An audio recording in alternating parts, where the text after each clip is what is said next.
आज लोग वर्ण और जाति की बड़ी चर्चा कर रहे हैं, बड़ी गर्म चर्चाएं चल रही है।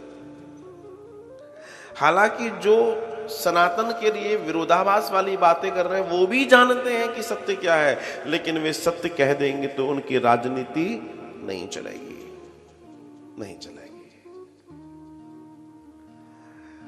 सनातन में वर्ण व्यवस्था की चर्चा है, जाति की चर्चा नहीं है। हालांकि जाति भगवान श्री कृष्ण ने गीता में भी शब्द द्वितीय अध्याय में लिया है, लेकिन जाति का मतलब भगवान जब जाति की बात कर रहे हैं तो जाति का मतलब यहां पर मनुष्य से है, क्योंकि उन्होंने जब जाति की बात की थी तो मनुष्य, गंधर्व, दैत्य, सुर, वानर आदि आदि आदि ये जातियां थी, ना कि जो आजकल आप जाति की चर्चा करते हैं। ये तो लोगों ने बीच बीच में अपनी इजाद कर दी है। हमारे यहां शुरू से वर्ण रहे हैं और वर्ण व्यवस्था दुनिया की श्रेष्ठ व्यवस्था है। ऐसा नहीं है कि आज कई लोग ये कहते हैं कि साहब वहां जाति यहां जाति नहीं है। दिमाग से निकाल दीजिए। अगर मैं किसी भी पंथ धर्म की बात कर लूं, आपको जाति सब जगह मिल जाएगी, लेकिन समस्या यह है कि कोई पढ़ना नहीं चाहता, कोई जानना नहीं चाहता। जब डूब गए तो फिर अब कैसे कहें कि हम डूब गए? तो बड़ी समस्या है। वर्ण 4 वर्णों में व्यक्ति को बांट दिया गया था और जो जिस वर्ण में जाना चाहता है चला जाए, जो जिस वर्ण से निकलना चाहता है निकल जाए। ऐसी भी महान व्यवस्था सनातन धर्म में थी। उसी के आधार पर हमारे वेद, पुराण, मनुस्मृति आदि इत्यादि हैं। एक व्यक्ति जो पाप कर्म कर रहा है, एक व्यक्ति जो शुचित नहीं है, एक व्यक्ति जो मदिरापान आदि इत्यादि कर रहा है, उसको कहा गया वो शूद्र है, कहा गया। मनुस्मृति पढ़िए।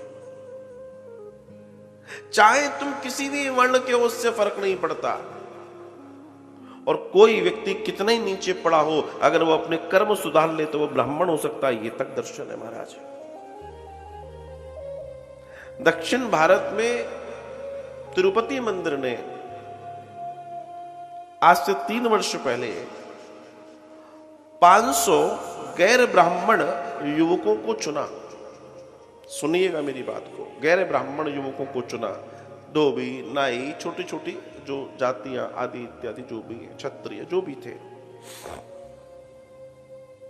जो भी थे, कोई किसी के लिए कोई विरोध नहीं था।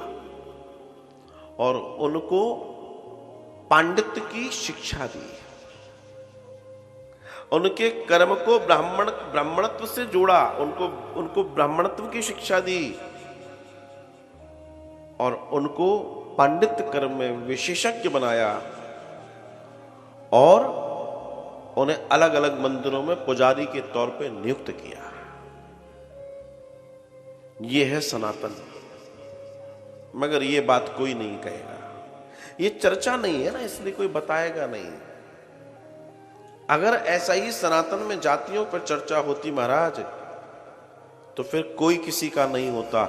जबकि इसके पहले समाज के सभी लोग एक साथ जुटकर एक अपने अपने कार्यों के साथ कार्य भी कर रहे थे और जुटे भी हुए थे, सब एक थे।